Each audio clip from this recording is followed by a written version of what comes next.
Okay, so we are in chapter 8 of Statistical Rethinking, second edition. We are on question 8M3. So it's going to describe a situation here. So I'm just going to read this and then we'll go about answering it. So in parts of North America, ravens depend on wolves for their food. This is because ravens are carnivorous, but cannot usually kill or open carcasses of prey.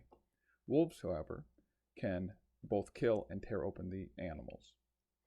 And they tolerate ravens co-feeding at their kills. This species relationship is generally described as a, quote, species interaction. Can you invent a hypothetical set of data on raven population size in which this relationship would manifest as a statistical interaction? Do you think the biological interaction could be linear? Why or why not? Okay. Let's talk about this a little bit. The description given for a species interaction is not the same as a statistical interaction. Okay, what the description of species interaction is really describing in statistical terms is just simply that the population of wolves is an explanatory variable for a regression that is trying to describe the population of ravens, right? So for example, it might be something like this. So it might be something like the population of ravens is equal to some intercept plus the beta coefficient for the population of wolves times the population of wolves plus whatever additional explanatory variables, okay? So what's being described is not a statistical interaction. It doesn't really, so to invent a hypothetical set of data in which a statistical interaction shows up, we can't really do it given that description. We could just simply have the population of ravens as a function of wolves, okay? And so we'll go through a simulation exercise here in a second that's a little bit different than that, but anyway, this doesn't mean that there couldn't be some kind of statistical interaction, represented somewhere in this ellipses. Okay, so what's being described is that that ravens have to get at either small species or small prey, or if there's large prey around, then they depend on wolves in order to kind of consume those the larger prey animals. Okay.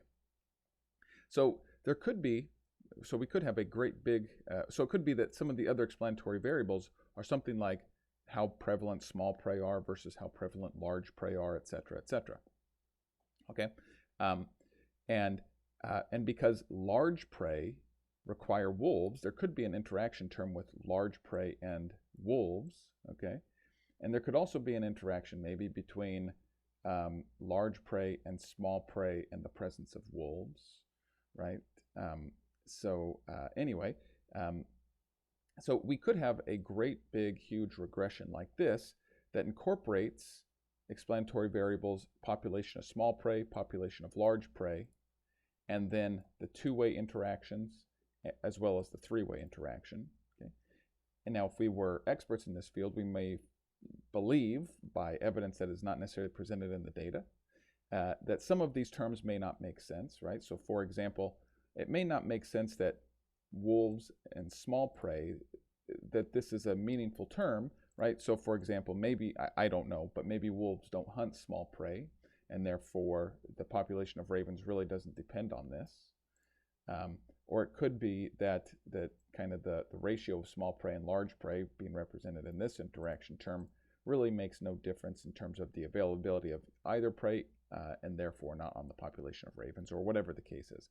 But anyway, whatever we decide on being our final meaningful regression, so let's say that this is it, for example, now we can go about simulating data for this, okay?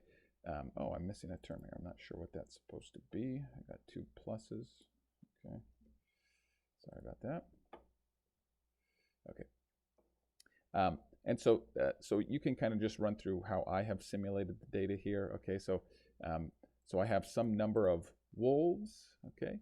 I have some number of small prey.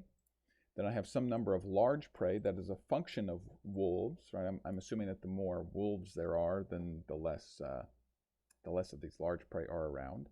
Okay, and that the population of raven depends on these things given this particular regression equation here. And so I'm assuming an intercept of 50. I'm saying that I don't believe that that the population of ravens depends on wolves all by itself. Okay, but that the population does depend on wolves insofar as wolves interact with large prey and large prey, small prey, or something like that. Okay, so anyway, so you can play with all of that, and in the end we get a data frame that summarizes everything. And so I'm just showing you the first few rows of the data frame. So we have population of wolves, of small prey, large prey, and ravens.